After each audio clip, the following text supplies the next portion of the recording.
Hey, hi, how are you? You have tuned in to the Working Class Observer, the Class Warfare Report. Good morning, good afternoon, good evening, good night, whenever, wherever you are hearing or seeing this. We are live on Twitch, and it's another transmission, 06112020, out here, live and direct. How's everybody doing out there? Yes, we are back at it. Yes. I'm back at it with the per usual. You know what it do. Hey, this is a part of my day where I scour the internet for a couple of articles for a little working class observation with a couple of the finest Folgers. Yes, sir. I do not condone the intake of drugs, especially ones that the government doesn't know really dick about. But I always keep some Kratom in my cup, and that really keeps the coffee with the kick, bro. That really gives the coffee like an 8-hour lasting kick that I can use throughout my entire day. I cannot recommend this enough. But please check your local laws, because in Colorado it is legal, and unfortunately for some of you, it may not be. Just like this. Still got Kosher's Finest Kush right here. It's actually just Kosher Kush, not Kosher's Finest Kush, but got Kosher Kush in a green bowl here. Yeah, this is how I usually start my morning, is with the news, coffee, and Kush. I like to call it the 3 C's. Commentary, coffee, and Kush. Kush is spelled with a K. Shut up.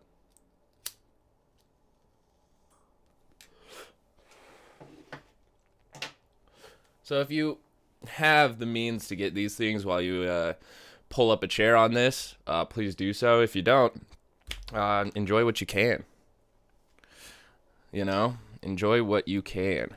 Of course, my oh, hello. Pardon the technical difficulties. I'm still getting used to my setup. As I said in my last transmission, I am literally setting this up as I go. It is getting smoother, but at the same time, as you just heard, I fucked up a little bit, so it's not as smooth as I want it to be. Nor will it be this week. And in fact, I think tonight I'm going to take a break from covering the news. I might stream some video games. Maybe not. I might just play them off stream. But just wanted to put it out there. I've been going at this streaming thing for about 6 days. I've been doing the podcast for almost over a week now. The transmissions, I don't really plan stopping, because it's actually easier for me to do these things in the morning.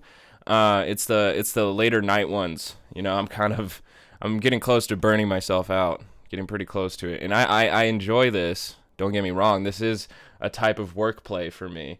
But nonetheless, it does take attentive awareness and energy for me to do so.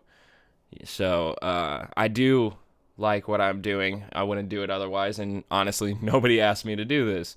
But you know, it does get tiring, and I'm realizing that, you know, people need to do some breaks, and I need to take a break tomorrow. Just do some regular streaming. I think Saturday is when I'm really going to do the biggest overhaul of my channel and my podcast, because that's the day that I'm going to have the most time to be able to like really rework everything that I've been working on since the beginning of this whole thing. So there's all that information I'm dumping out on you if you've been listening and taking part of the Working Class Observing. But let's get into the observations of the day. It's 06112020, and my favorite, we got right here another by NBC 12, The monument of Jefferson Davis torn down.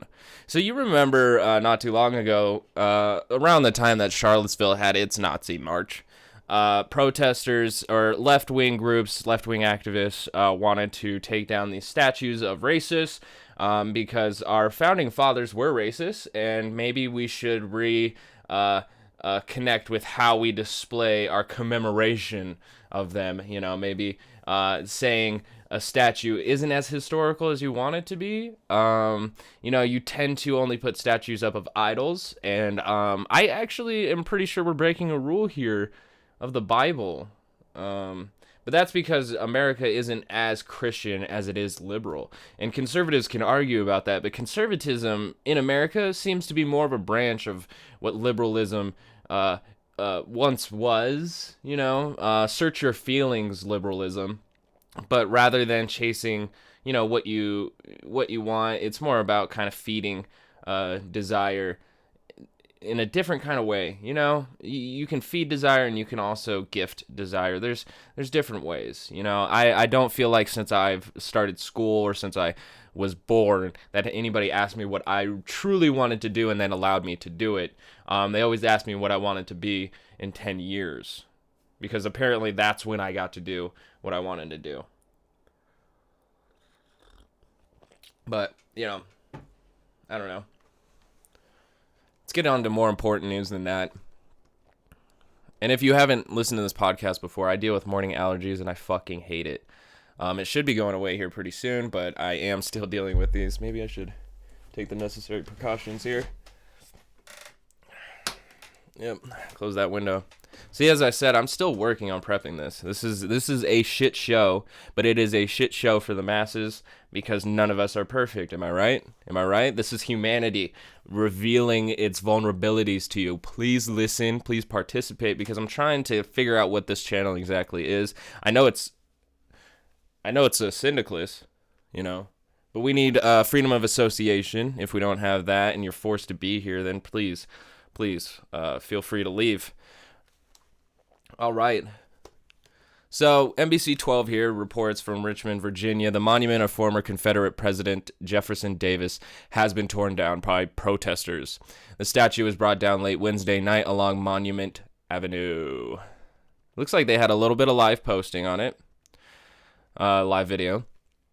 This is the third statue to be brought down by protesters after the Christopher Columbus statue in Byrd Park and a Confederate general statue in Monroe Park were also torn down.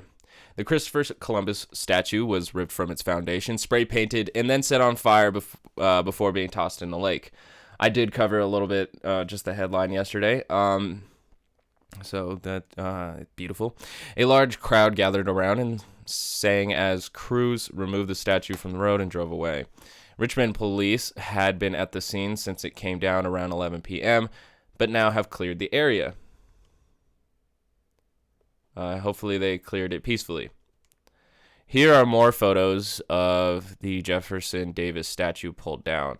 If you're listening to the podcast, you can find the video on Twitch, like I said, and I will also post the links in the description to these articles. I always, see, I even left my window closed. You gotta have that window open so I can post every link that we go through, every source that I have. But there's only like one picture. Oh, okay. It's in gallery mode, so it's not just one picture. There we are. That is the same picture. There we are. You see a little bit of graffiti tagging over here. The statue. That's funny. It seems that we do have a massive movement in the United States right now that is sick and tired of having to deal with its past and the repercussions that it keeps bringing into the future. By not dealing with systemic institutional racism from the onset, we continue to see it today. And by ripping down the statues, it is a testament to Star Wars Episode 8, where you must kill the past. And unfortunately, there is a side of America that wants to cling to this past, and I'm not sure if it's the capitalist conservatives or just the elites in general, or what kind of American tradition they're proud of, mostly like, that kind, So I just want every statue down. I feel like there are civil rights leaders that can replace them, because they made change within this country. They did not found it upon the backs of slaves. You can't really have exploitation out of civil rights movements, really. How were the people who benefited from those movements exploited? I ask you. Yeah, so the article has got to be saved here, but it is a highlight on top of the fact I covered a little bit of the Seattle Autonomous Zone, Chaz, yesterday. It's still a very much developing story. Not sure that it's going to, how far it's going to go, what the negotiations are going to be like. It sounds like the police presence in that city is already taking a bit of a hostile position. And then I also covered Christopher F. Rufo from City Journal, who was already spreading lies. So that's great. He was already spreading lies about the chaos within the area. Now, it is a developing story, and there's a lot of moving parts to this. There are people in the Chaz Zone who do not support the movement. They are not being held there against their will. They may not have the means to move, but they are not being held there against their will. The people there are continuing to do a peaceful protest and are holding on to the building until their demands are met, which I have to admit, after reading their demands on Medium, which we covered last night, it is pretty far left. It's a lot of things that you could see coming out of a Bernie Sanders Twitter account or a Joshua for Congress Twitter account. There's a lot of socialist ideals in there where we want to take America moving forward rather than where we've been or, following where we've been. You know, creating a new path off of what we've learned from the past rather than just following the past. You know, that's why we're so cyclical. Pardon the sniffle. Them morning allergies. But yeah, good job, NBC 12, for covering that as lightly as you could. Statues are being torn down everywhere. The right main media is losing its fucking mind because their Boogaloo Bros aren't doing enough. And also, there just really hasn't been as much violence as they thought there would be. The protest seems to be far more peaceful than the cops' responses, and they seem to be a lot more powerful than the I would say alt-rights, the righty-tighties, as I like to call them. But the 3%ers, we haven't even heard anything, which is good. That's great. Stay home. Let's see how this turns out. I don't really want any left or right battles. It's just I'm very surprised for how much I thought it could happen here. Another shout out to Robert Evans. That it hasn't with any violence so far. We've had lone wolves and fucking war hippie embarrassing himself. We've had 3 lone wolves, I believe. One lady was on the first day of the Minneapolis uprising, where she brought a box cutter or a knife and tried to protect a target, an insured target. Okay. And then there was the man who brought the bow and arrow. And then there was the other man who had a sword machete thing. So we haven't seen much violence. Oh, and then recently, I think that was in Portland, where a man had drove his car up. Or I think that was in Portland. A man had drove his car up and started shooting into the crowd.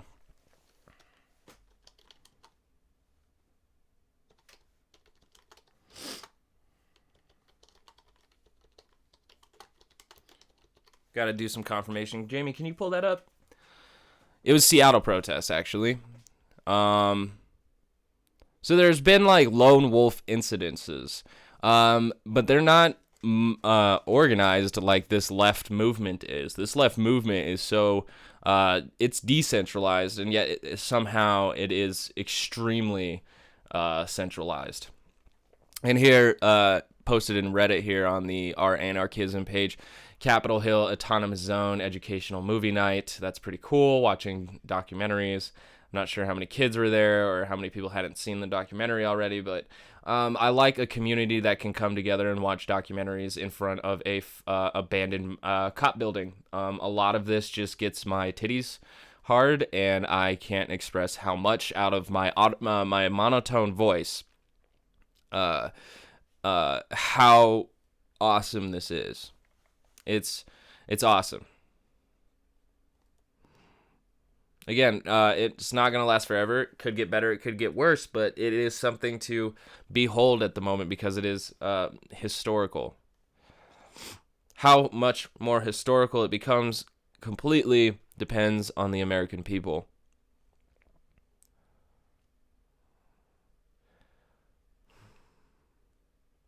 All right. So yesterday we found out a bit of news that this Friday, this coming tomorrow, Donald Trump is holding his first rally since March 2nd. His first rally since March 2nd. And it's going to be in Oklahoma. Tulsa, Oklahoma, to be specific. And here I see an article by NBC News, who seems to be getting all the credit now. Newly released video of the 2019 incident shows officers restraining Derek Scott, 42, who's heard asking repeatedly for his medicine and saying he can't breathe. So again, this is another part of the examples of that this is not the only one. This is not the only one. And it's pretty crazy that Oklahoma City released this today, and we are not going to hear a single peep about it from Trump tomorrow. He might embolden the cops. I could see him saying some shit where he emboldens the cops that makes them more racist and violent, but I don't see him standing on the side of the protesters, especially now that in a very liberal city, now moving even further left, they have an autonomous zone. So I don't see him supporting the protest movement anymore. Which he never did, so I don't know what I'm saying.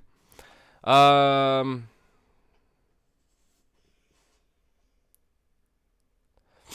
of the officers can be seen removing a handgun from Scott's pocket.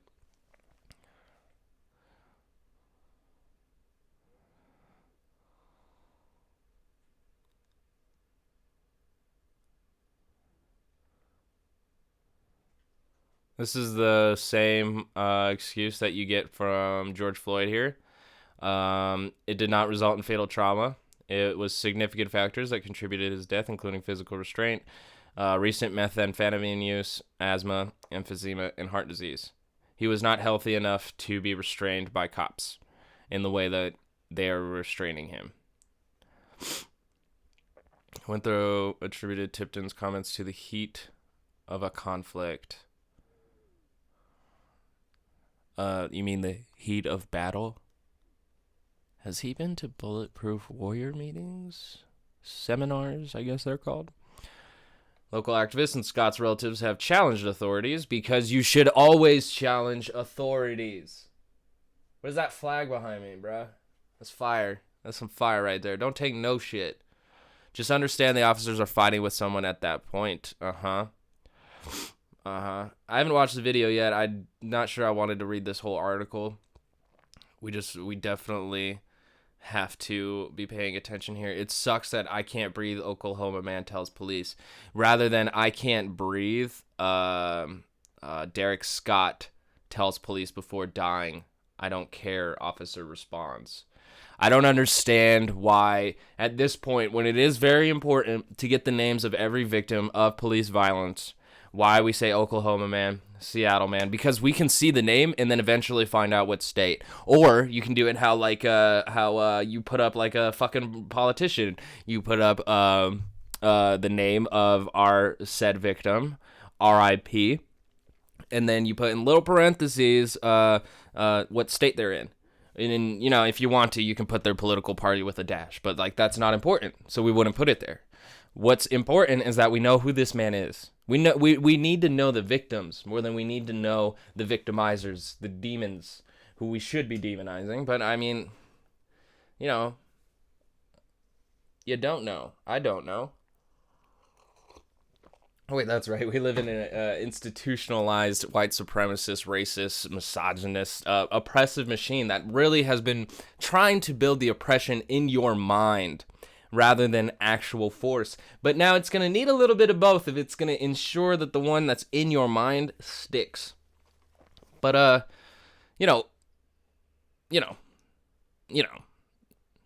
can't breathe, The guy tells him you can breathe just fine. But we need to start changing how we report these as well. There's so much change that needs to go into everything about this for us to actually effectively change it, rather than patching it, ignoring it, dealing with a problem, patching that, ignoring it, dealing with a problem, patching it, ignoring it, moving on.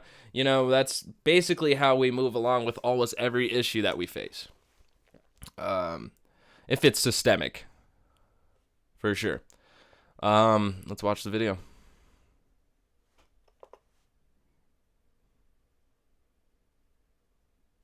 Go ahead and turn around for me. Go ahead and turn around. Again, you can see this on Twitch. Get down on the ground! Cool. They didn't shoot him. Dude, you need to stop.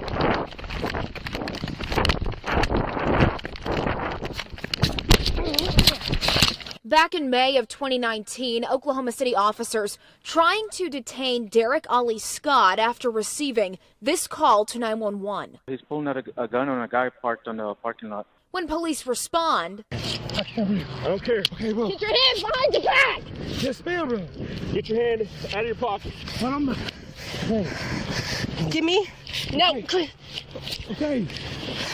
Let's tase you. What's unfortunate about this right now is Matches because it description of a is robbery suspect yesterday. not the full video. You then Not the full video, allowing the viewer, voter, civilian, whatever you want to call it, not allowing the individual to actually take the video and to look at the evidence. I am not for the way NBC has shortened it, clipped it, and is now commenting on the activity. I thought it was just going to be the video of the interaction and what happened, but actually we were getting NBC's reporting of it, and I can get why. You know, it's their job. It's what they do. They do it often. The only problem here is that you reported it in the article. Now, I thought this was the video of the incident, which I thought would be important from discerning of what actually happened from perspective. But if I'm being told what my perspective is through what the clips they're willing to show, the behavior that they're willing to show, then I cannot be fully informed. In fact, I am... my information has been guided, which can maybe possibly say that it's been corrupted because it's been second-handed. But again, that's how a lot of this shit works. I am just disappointed. I'm just disappointed in NBC because we need to see these things. The whole reporting around this now is getting me frustrated.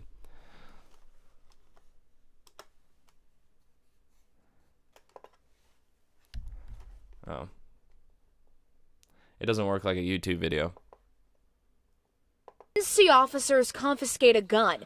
Police releasing the video Monday as part of several demands from Black Lives Matter OKC. During this incident, the suspect had stated that he couldn't breathe and at one point appeared to go unconscious, according to one of the officers. That's when police say officers immediately called paramedics. They rolled the subject over into a recovery position, allowing for a better opportunity to breathe and relax while they maintain control of the suspect. Do you see the problem Derek, right now? later dying at the hospital. The medical examiner's report notes the probable cause of death, a collapsed lung, and asthma and recent use of meth, contributing factors. DA David Prater writing this letter to Chief Wade Gorley, saying the officers have been cleared of any wrongdoing. You see I couldn't this? stand to watch the whole film because I just couldn't take it. Derek's mom, Vicky, telling News 4 their family wants to see the officers fired and prosecuted, saying they won't stop fighting for justice. You see Just this? reliving this all over again is like They're reliving reporting on film it. It's just... all over again. And then watching George Floyd. There's a lot of George Floyds, and my son was one of them. May she find... No, not find. She gets justice. She deserves it. God damn it, bro. Like, how many times do people have to say, I can't breathe before cops take things seriously? But I am extremely frustrated at the way that this was reported because it says that footage was released and then we get a edited version and then we get the cop's story as if we don't already know what it is. She said exactly what it is. Derek Scott is George Floyd. That's ridiculous, bro. I can't believe I'm this mad right now. Just because of the way that NBC reported this shit. In a time like this, bro. Come on, man. That's the thing about, like, capitalism, too, man. They give you all these fucking products to say, okay, now what do you have to complain about? You got your TV, you got your AC, you got your computers, you got all these things, man. Why are you still complaining? And it's because they don't care. They don't care. Black Lives Matter when it's a hashtag and when they have to save face for the PR and all of this fucking madness, bro. Madness. It's just madness. I want to say a shout out Vukasin. Hey bud. This is the normal time where I just go straight through in podcast mode. I upload it on Anchor, which is a free podcast upload if you ever want to upload your podcast. This section, I just kind of go over a couple of news articles to see what it is of the day the news is going up about, and that's pretty much it. It's usually only an hour long, buddy, but I'm glad you're here. I've missed you. I haven't seen you in a while. But I'm extremely frustrated with how our media is covering the more deaths that come out, because there is more George Floyds that have not gotten proper investigations. That's the fascinating thing about this article having the same exact shit, except for the fact that he, George Floyd, instead of having methamphetamine, he actually had marijuana in his system, and that could have been a contributing factor. So we're seeing the same exact thing, but actually all the way the fuck up north from Georgia. Farther northwest, and that's disheartening, bro. Tennessee votes to keep bust of KKK leader Bedford Forrest in Capitol building. All right, so earlier I read a little bit about how we got statues coming down everywhere here in America of all of our past racist foundational leaders. And Confederate, though, this is commemorating a rebellion against the state. These people wanted to keep slaves. They wanted to create their own ethno-state. Well, not create, but stay within. We could argue who the real rebellion is. The government was the one who became the humanitarians in a way, not perfect, but in a way, they became the humanitarians, where the Confederacy became more of that ethno-fascist state. So fascinating. As Confederate symbols come down across the country in the aftermath of George Floyd's death, and it's been happening since 2018. It's been kind of expanding even more since 2014. Like, Ferguson was a huge movement towards this, and now the march, the Charlottesville march, that was another like huge step towards tearing down more of these racist idols. On Tuesday, Tennessee state lawmakers voted against a resolution to remove the bust of Nathan Bedford Forrest, who was a former leader of the Ku Klux Klan. Tennessee showing solidarity of where they're at. Now, I'm not saying that everybody that lives in Tennessee, I'm just saying that not everyone that lives in Tennessee is racist, but Tennessee's local government is taking a stand of making sure that their idol of the Ku Klux Klan is upheld. I think, as a person who doesn't like the Ku Klux Klan nor the Confederates, we can put it in a museum where we can talk about him properly, rather than having him in our Capitol building or our court building, almost like he's just there overseeing the state itself through his dead eyes in a statue.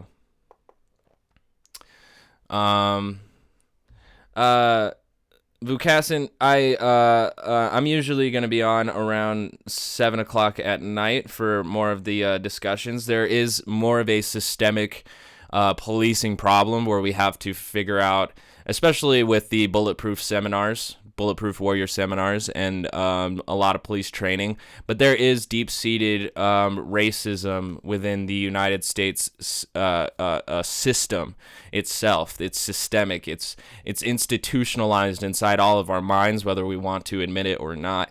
And it's very prevalent in a lot of these places that are having these much more louder uprisings across the United States. These places that are really seeing a lot of civil unrest have seen so much police brutality and injustice. It's crazy. If you check out my yesterday's stream, I go over Seattle's, and they make out a lot of points on how their criminal justice needs to be reformed. And a lot of it seems like it has to do with the deep-seated issues that we actually see across a lot of the United States. So yeah, it's not solely racist, but racism has to go if we are going to address all of our problems. It's unfortunate because racists are very stubborn. It's an irrational thought process, but you can't really reason with irrationality. So that makes it even more difficult. But I don't know what the process is of re-education and reprogramming from racism, but I am not completely opposed of trying to get people away from hate and into love.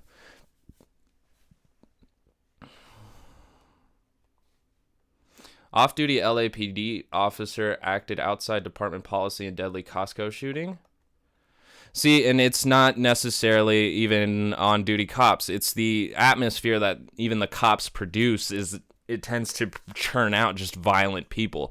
And you do, for a police force and for a military force, let's say, you do have to have people with a propensity of violence to be in these branches and have these jobs. But when you focus only on their propensity for violence, then all you get is violence. We need a lot more compassion to balance out that violence. We don't need people who are capable of violence, but capable of using it when necessary, mostly in the name of defense. If there's any other reason that you're using it for, you might just be a psychopathic murderer. Very short story here. I don't want to play the broadcast, but we have a very short story here. I guess it's only 2 minutes. Los Angeles Police Commission Wednesday unanimously adopted the police chief's recommendation to find that an off-duty LAPD officer acted outside department policy when he fatally shot a 32-year-old a mentally divergent man and injured his parents at a Costco in Corona. Wow, we have a place called Corona? That's irresponsible. His family sued the city of Los Angeles and the officer alleging battery, negligence, civil rights violations, and both intentional and negligent infliction of emotional distress. All right. And it's unfortunate that we do not have this 32-year-old male's name. I was just talking about how NBC reports these deaths terribly. And this one, again, is vague enough maybe to protect the families and protect information, but we need victims' names so we can add them to our memorial wall when we rebuild this country. Quote, if it was anyone but a police officer who went into a Costco and fired 10 shots and killed somebody, they would have been arrested and charged with murder, said Dale Gallipo, an attorney for the French family at the time. Officer Salvador Sanchez is named as a co-defendant in the suit, which states that the gun he used to shoot French was issued to him by the Los Angeles Police Department, regardless of where you got the gun. That does not matter in this case. Corona police said Kenneth French attacked Sanchez, so his name, Salvador Sanchez, and Kenneth French. We get it at the bottom of the article, the names, the humanity.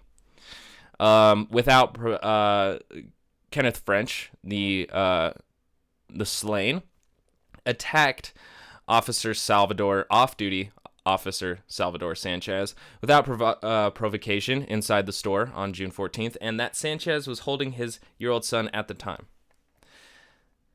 The Frenches were shopping when they approached a food sample table with sausages. Sanchez was also at the sample table holding his son, officials said. I guess I am going to watch this clip now. I'm sure it's a little bit skewed by NBC here because they tend to edit their clips before reporting, or just rather than putting the video out there. But let's see here. Department made a decision today? Yeah, the Board of Police Commissioners, these are the citizens appointed by Mayor Eric Garcetti to oversee the LAPD. They voted and found the shooting out of policy. The commissioners adopted a long report from the chief of police shit, bro. that found this off-duty officer, Salvador Sanchez, violated department rules when he pulled his gun and fired 10 rounds inside that store in June 2019. Jesus now, the whole Christ, confrontation bro. was captured by a security camera inside that Costco. Sanchez killed a 32-year-old mentally impaired man named Kenneth French and then shot French's parents. They survived. Oh my God! And then he shot. Disciplined. That could be days off, or he could be fired. But because of California. That wasn't even in the article, man. Like, if I had not clicked this video, I would have missed information. Again, how NBC was reporting on this stuff does not show very much solidarity with the changes that we need to make. Oh my God. He shot at the parents. That is unfounded completely. This man deserves never to work again. I'm not even sure if he should be allowed to leave prison if he is willing to whip out a gun and shoot at a Costco. He could have hit anybody. God damn. This is, Veraskin, you're talking about bad cops? I'm just talking about idiots at this point. Idiots who have been given way too much authority. They say that humans need to be policed, so we're going to grab some humans to police them. That was inspired from yesterday's fundraiser over at Trekkie's channel. If you're here, Veraskin, he has a fundraiser for freelance journalists. Please check it out, Trekkie69. He's usually on around 10 o'clock. But, God, oof. He does a lot more history and statistical stuff. I'm more about observing the news and narratives and rhetoric and where stories go, really. I am interested in all of that, but mostly as a learning experience rather than actually researching it live. Haha, Live PD canceled by A&E amid ongoing protests against police brutality. Same thing happened to cops yesterday. Great. That's fucking fantastic. Unfortunately, they probably will be syndicated and thus repeated through the cycle of American television and played everywhere. Federal judge rules ICE courthouse arrests are illegal. Nice. Abolish ICE. Abolish ICE. And last point on that, abolish ICE. I don't need to read that to know that ICE is doing illegal shit. I have never read an article about ICE that has swayed me to ICE's side. Tennessee police chief tells officers they must intervene. Tennessee police chief tells officers they now must intervene when others are abusing their authority, which is interesting because they're also the city capital that is keeping their Ku Klux Klan member statue, their bust, in their capital. So that's it's not like those juxtapose at all. Like, that's not some kind of paradox of support. Mainly, that just sounds like they want officers to police themselves as well so that they don't have to keep dealing with these kinds of cases and civil unrest.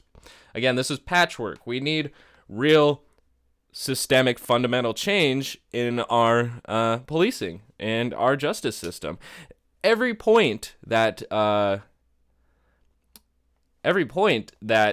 Chaz, Seattle Autonomous Zone, has made so far really needs to be a part of every reform that needs to happen here. It really does. I agree with every single point that is on there, even dealing with healthcare and education. So do-ka-doo.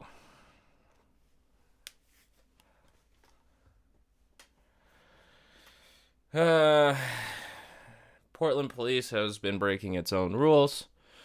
Information. Oh, boy. Personal information of police officers and departments nationwide is being leaked online, according to an unclassified intelligence document from the U.S. Department of Homeland Security.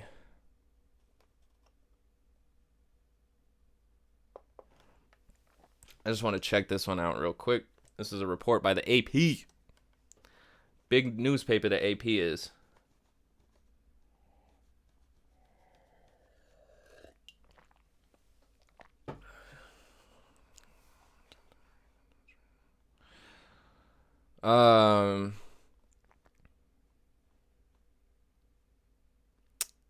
That's fucked up. The document warns that the effort known as doxing could lead to attacks by violent opportunists or domestic violent extremists, or prevent law enforcement officials from carrying out their duties. Yeah. They are extremely afraid of their public. They are extremely afraid of their public. Our state is completely terrified of us. I'm not supporting the doxing whatsoever because I don't want anybody to actually get that hurt. I am for a peaceful revolution by any means and every means, but it's not wholeheartedly up to me. So please just stay safe out there and don't hurt innocent people. That's the only message I can put out there while things continually to heat up almost everywhere around the world. Please do not hurt people who just want to live their lives. This is a fight between the activists and the state, That's some fire. Denver dismisses curfew violation charges filed against 320 protesters. Good. It's a waste of fucking time. They were expressing their First Amendment, and it's dumb to arrest people because you set a curfew because you were afraid of rioting.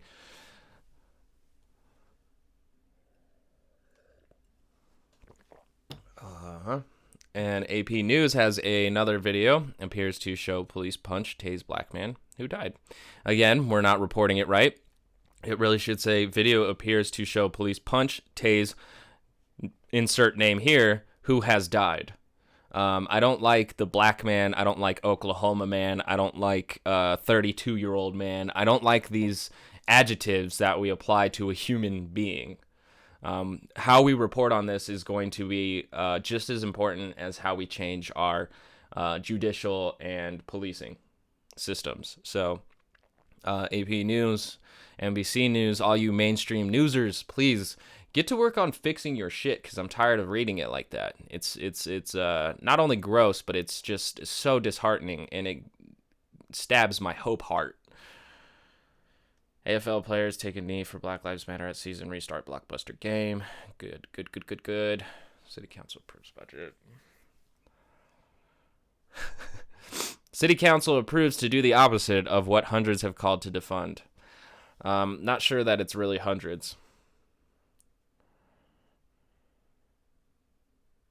One of 4 Minneapolis police charged over Floyd's death freed on bail. Now, who is it?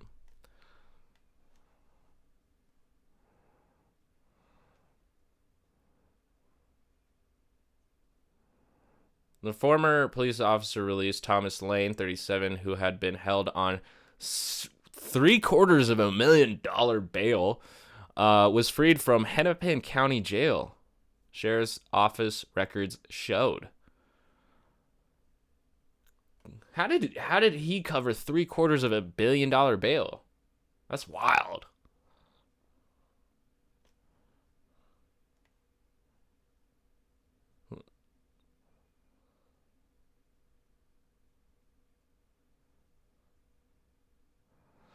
Gray also told, let's see, hold on. Lane was only on his 4th day on the job on patrol duty, and that Chauvin was his training officer, whom he should obey.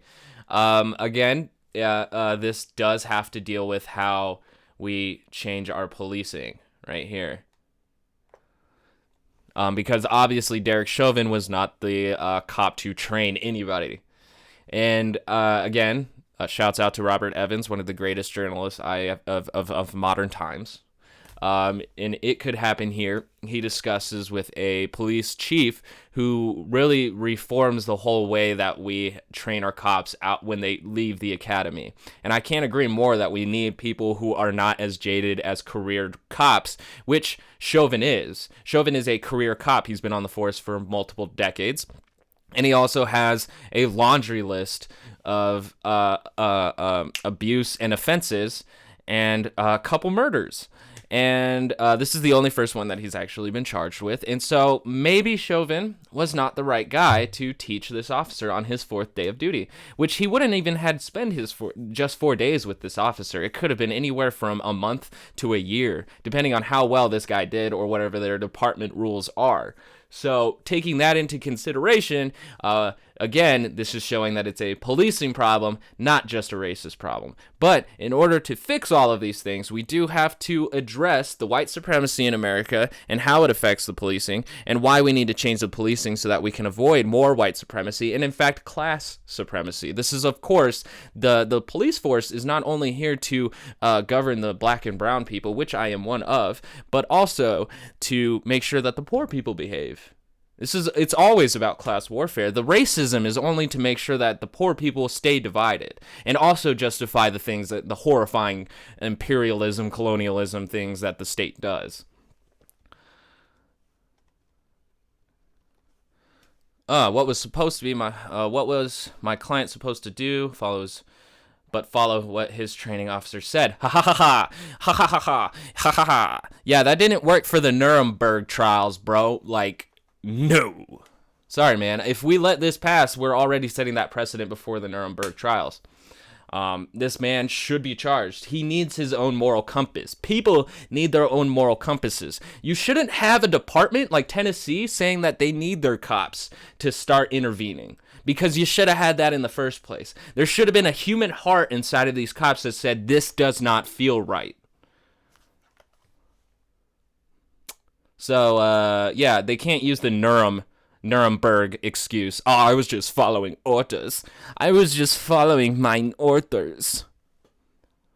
Come on, man. Chauvin remains in jail in lieu of $1.25 million bail. Yeah, even if justice is not served here properly, we can see the situation getting a lot worse. So he definitely needs to face charges. If he gets off for, just being new, he needs to face punishment. I'm sorry. He stood there just like everybody else. In fact, he might have been one of the dudes on his actual back. I saw one guy standing there. One guy was standing there. I shouldn't have lost the article here. Let's see. There was one officer who was standing there. And I do remember his name. Let's see. They had the names of everybody here. Scrolling down. Tu Tao was the only one who was standing, while I am pretty sure J. Alexander Kueng and Chauvin and what's his fucking name again? Let's see. Officer Lane. Those three were on top of George Floyd. So, no, not having it. Oh, and I got to save the sources here for the podcast. Again, shouts out to Anchor for allowing people to upload podcasts for free. Shouts out for Twitch for allowing me to do the same. I am just so glad to be here, except I just wish I had more positive news to share with you other than police brutality. But that is what we are dealing with most. If it isn't going to be coronavirus, it will be the cop virus that destroys America. Woo! Cheers. I got my workers' fuel in a cup. Cheers. Now, unfortunately, I am going to have to get ready to leave for my 9 to 5 here. So we're going to have to find what else we can get in here. I think there was an article that did not have to do with police brutality today. Ooh, there's a lot of reporting on this. Police report for the killing of Breonna Taylor is almost entirely blank. Okay. So I thought I was going to read that other article, but this is very important here. We have an article by Matt Stieb, not sure how to say it. It's from the Intelligencer, New York Magazine. The police report for the killing of Breonna Taylor is almost entirely blank. Yeah. New York is committed to covering this essential moment. All right. On Wednesday, the Louisville Metro Police Department released the incident report for the night of March 13th when 3 plainclothes officers used a battering ram to break into Breonna Taylor's apartment, where she was shot by LMPD 8 times and killed immediately. Despite the evidence... Killed immediately, is that like after the 8 bullets hit, or was it when the first one hit? It's a very weird phrasing. I'm sorry. I'm sure it's just the way that the autopsy and the police reported it. It's just very strange language. Despite the evidence from the homicide, the report is almost blank. Published first in the Louisville Courier Journal, the police document states that Taylor's name, a case number, and the time and date of the shooting, but leaves blank details already made public, including her date of birth. Also blank is the section for injuries, while the section for forced entry is marked off as a no, despite the use of a battering ram. Cops filling out lies in there. Oh, wow, we have a actual picture of the incident report. Let's look it over. Division 3 District, Beat 322, Agency LMPD, case number 80200170049, case status open and active. They have a date and time reported. That seems to be just at 43 minutes after midnight. 43 minutes after midnight. Officer Omar Lee. We got a Springfield Drive apartment in Louisville, Kentucky. Death investigation, LMPD involved. D1001 statute.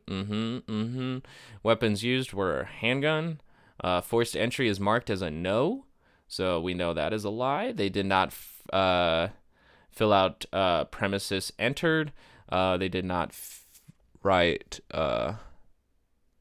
entry. They did not write exit. They did not write criminal activity. They did not write bias motivation. They put none, no bias. They said bias target, none. Bias circumstances is blank. Hate group is blank. Victims, type, individual. Injuries, none. Residency status, resident. Ethnicity, non-Hispanic.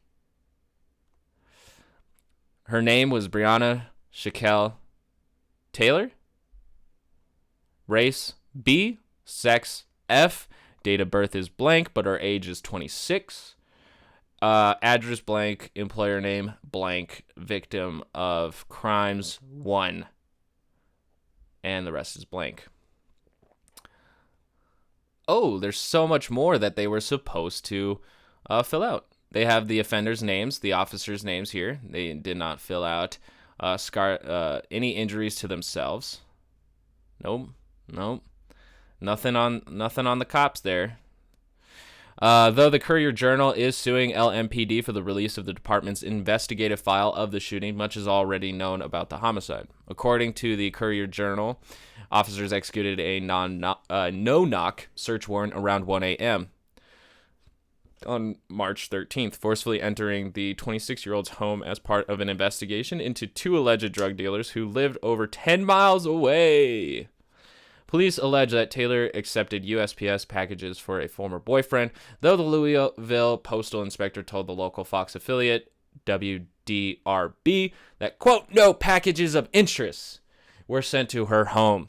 No drugs were found in her apartment. So the cops, even though completely in the wrong, they will still find excuses. They will try. They will fucking try. There's no reason why they should cover up anything, and everybody accountable should be held as so. You are not exempt from the law just because you chose to try and enforce it. Other facts from that night are disputed, though the blank report from this shooting suggests a negligent level of commitment to police accountability at best, and an attempt to avoid being held to an official document in future proceedings at worst. While police claim that the officers announced themselves before entering, a wrongful death lawsuit filed by Taylor's mother, Tamika Palmer, states that they did not identify themselves as law enforcement, which caused Taylor's boyfriend, Kenneth Walker, to fire a warning shot. In a 911 call, I'm flustered. In a 911 call, moments after police fired back, Walker told a dispatcher that, quote, somebody kicked in the door and shot my girlfriend. He called 911 because the police broke into his house. While Walker was initially charged with attempted murder of a police officer, the case was dismissed last month. A move that suggests that the officer's credibility and version of events is in question, according to University of Kentucky law professor Courtney E. Lolar, who spoke with the New York Times. As the FBI and LMPD investigate the shooting, protesters are calling for the arrest of the officers who killed Taylor, who would have turned 27 last week. Currently, the 3 officers involved in the incident, Jonathan Mattingly, Miles Cosgrove, and Brett Hankinson, who is also facing a sexual assault investigation, have been placed on administrative leave, but remain on the force. This situation is not going to get any better until they really do something also, and it's getting worse as information comes out. Fantastic. Fan-fucking-tastic. So fan-fucking-tastic, it's fanning the flames. America is very sick right now. Very sick right now. And our leaders are not medics. That's a huge problem. And it seems like the more the people try to assert themselves and assert their own rule as well to actually get the changes that we want, the state will crack down on this. And that's why Trump is the perfect president to handle that, because he has no qualms on attacking protesters or his own civilians.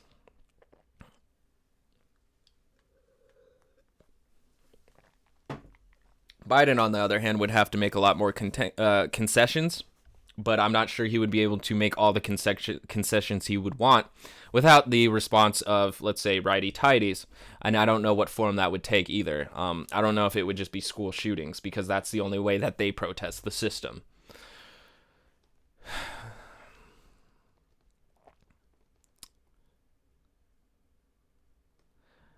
Yep, a lot of police brutality.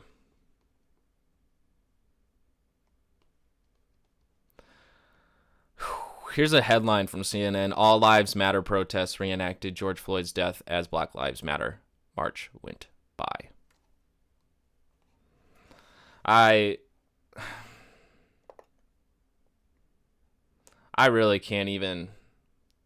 I really can't. They are the Westboro Baptist Church showing up at veterans' funerals for supporting homosexuals. It's disgusting. It's disgusting.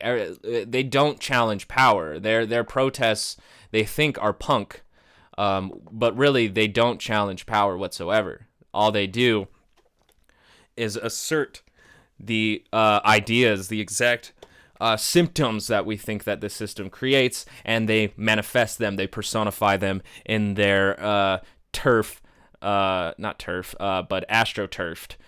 protest movements. The right is terrible at making change in this country unless it is authoritative change. I am just going to go into this and possibly share it later, because this needs to be spread around. There we go. Look at that beautiful picture. These people are proud of themselves. These people are proud of themselves, and they do not want to see America be a more unified, free state. It was in New Jersey. Cool. New Jersey is also a very, very big center of corona right now, so very cool.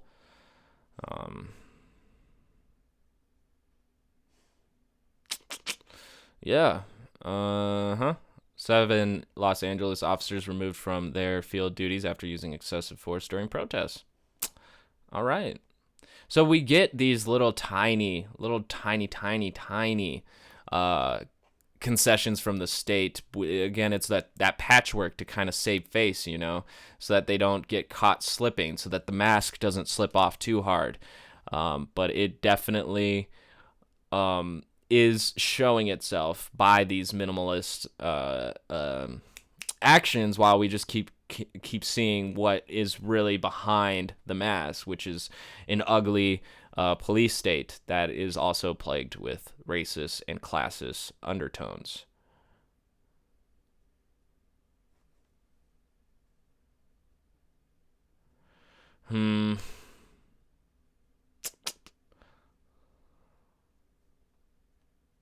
Okay.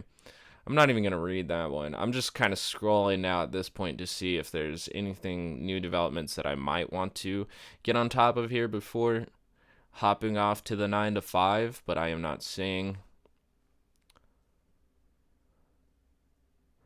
anything precise.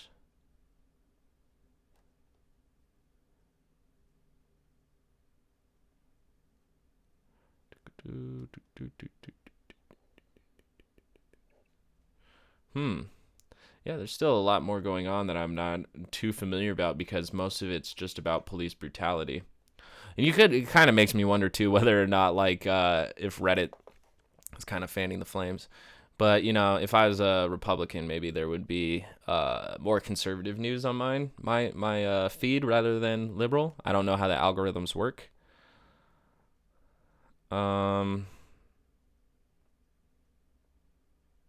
Radical left Governor Jay Inslee and the mayor of Seattle are being taunted and played at a level that our great country has never seen before. Take back our city now. If you don't do it, I will. This is not a game. These ugly anarchists must be stooped.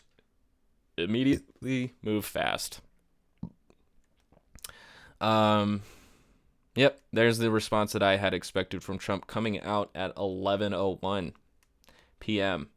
He's awake at the middle of the night thinking of these damn anarchists, watching a documentary, like literally right above it. And you can go on YouTube as well and watch live feeds of what they're doing in this autonomous zone. And most of it is just sitting and being hippies. There is a lot of mutual aid going on there. They're not really trying to build a long-lasting autonomous zone, but as things develop, they might continue prepping, especially since last night Trump essentially threw out a threat.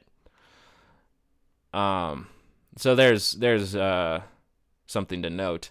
I want to cover this more before I leave. De-escalation without police in the Capitol Hill autonomous zone. Just autonomous zone things. I can't really take this.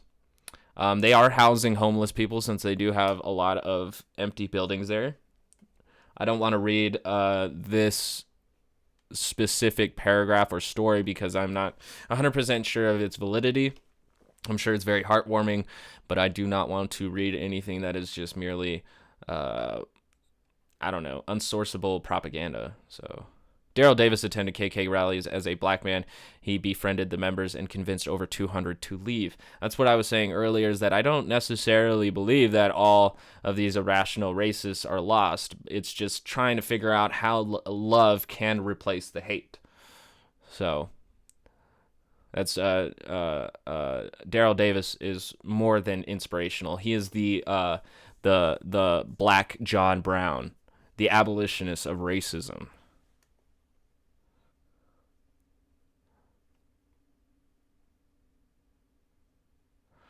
So, yes. So yeah, last night Trump threw out a threat to the Seattle Autonomous Zone, which is called the Capitol Hill Autonomous Zone, just so you know. So we're going to be calling that Chaz from now on, the free land of Chaz. All right. And then just 14 minutes ago, our great National Guard troops who took care of the area around the White House could hardly believe how easy it was. Quote, a walk in the park, one said. The protesters, agitators, anarchists, and others were handled very easily by the Guard, DC Police, and SS, Secret Service. I know he's just abbreviating because you only have so many, but you shouldn't have said SS. That was dumb. That's dumb. That's he's an idiot. He's an idiot. He's a fascist and he's an idiot. Let's just go into the comments because I'm sure a walk in the park. That's funny. Bunker King. That's funny. This guy has been trying to sell t-shirts in the wake of all of this, and I support it. Make that money. That's funny. That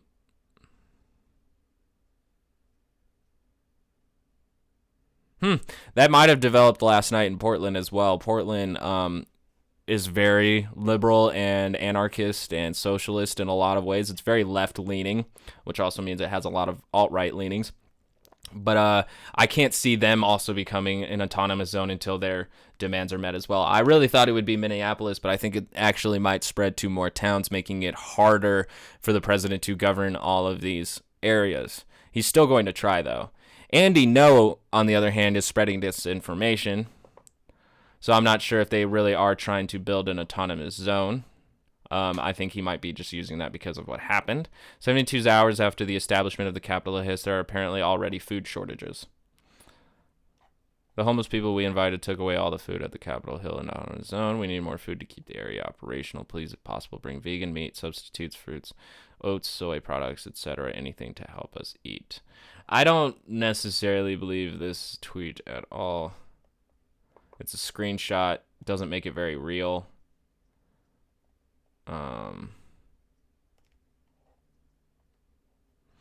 Why are people doubting the involvement of Antifa in the Seattle occupation? All the main Antifa accounts are on social media are expressing support for it and calling for comrades to help it continue. Many are tweeting. Yep. Yeah, I'm sure the anti-fascists are the ones who are supporting all these anti-fascist reforms. That's what these demands are. Oh, fascinating that he would post up the demands. A post claiming to represent the voice of the far-left occupation zone in Seattle has a long list of demands. They demand the abolishment of the criminal justice system, demand race-segregated spaces. Nope. Demand funding for illegal foreign nationals and more. Nope. He is completely misconstruing it the only way that an Andy No can. No, Andy, no. He's like Swiper No Swiping, but with misinformation. So I'm going to continue to cover Seattle as it develops. I think covering Portland is also going to be very important, as that's a very left-leaning city. But of course, these, you have very left-leaning people in your city. You're going to have the reactionary on the other side as well. I just want to go in here real quick and see. Yep. Probably inspired by Seattle. Portland has an autonomous zone. Oh, actually, it's had one since 2013. Okay, DIY subculture. Not the same. They have the Portland Autonomous Zone, which has a review on Google. I guess this autonomous zone was institutionalized, which makes it a faux autonomous zone. But I want to go into the live paper here, Portland Mercury, to get some live updates, because Portland is an epicenter for these things. Minneapolis so much so too. Final update: the flame that burns twice as bright burns half as long. Fare the well, sweet Portland Autonomous Zone. The fence in what was looking briefly like the beginnings of an autonomous zone is now abandoned, a shorter life than the City Hall wall. Meanwhile, here's what the autonomous zone in Seattle is currently looking like. The crowd in front of the Justice Center is quickly dwindling, so we're calling it a night to recap. Happy Thursday, everybody. Such disrespect for the fence. So I guess that was the last update up top.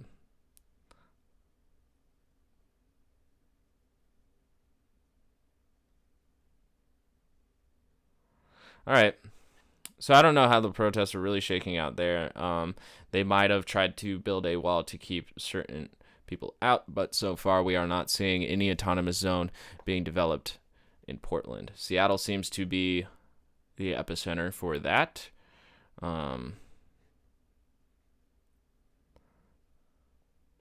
Yep, Portland.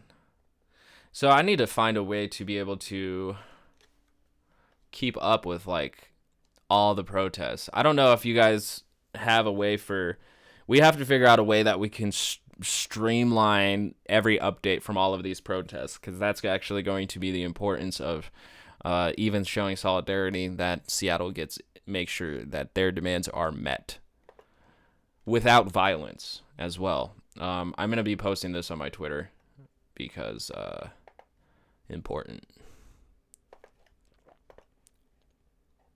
But I want to thank you for joining me this morning. New Hammer, Arm & Hammer is fucking great. You should check out the new Arm & Hammer album by Billy Woods and Elucid. It's great. I want to thank you for joining the Class Observer, the Working Class Observer, the Class Warfare Report. I will be back tomorrow morning with another transmission and tomorrow night with another stream. I think I'm going to take a break tonight from streaming the news just because I've been doing it almost 7 days straight. And you can actually start sensing a bit of a weight carrying on my back at this point. So I'm going to try and do a little bit of relaxing.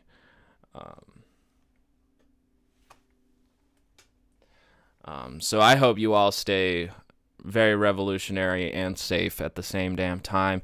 And just remember that, you know, beyond all of this, the rent is still too damn high. Thank you. I love you.